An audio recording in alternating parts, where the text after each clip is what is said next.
Ganito yung ginagawa ko sa mga bote dito sa amin kapag mainit yung panahon. Whipped cream. Amazing!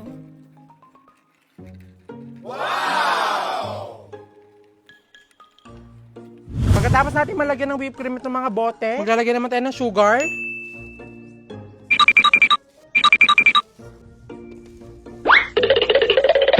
Sobrang trending nito sa ibang bansa. Tapos nung tinry ko siya talagang sobrang sarap. After ng white sugar, maglagay naman tayo ng vanilla extract. Tapos takpan na natin itong mga bote.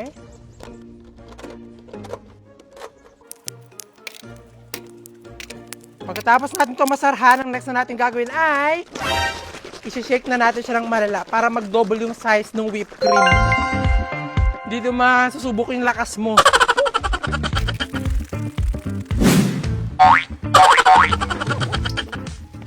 So dapat ganito yung maging itsura niya. Pag sinake-shake nyo siya sa bote, ayan, dapat ganyan siya. Talaga parang siyang foam. Tapos kapag ganyan na siya, ganyan natin itong mga bote.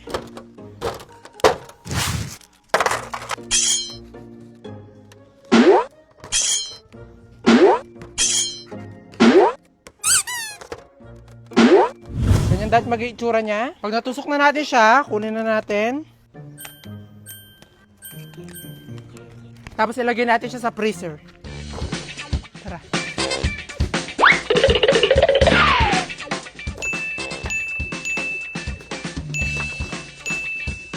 Chocolate.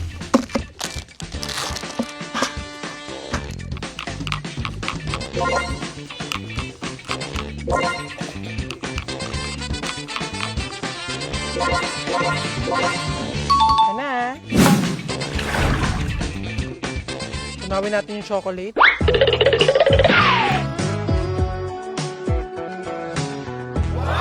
Kapag tunaw na itong chocolate, maglagay naman tayo nitong pinipig. Amazing!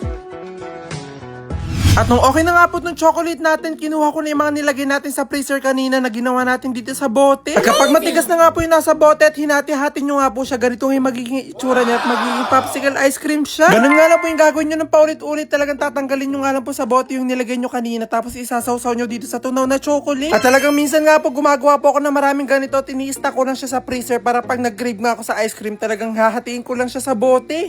Na.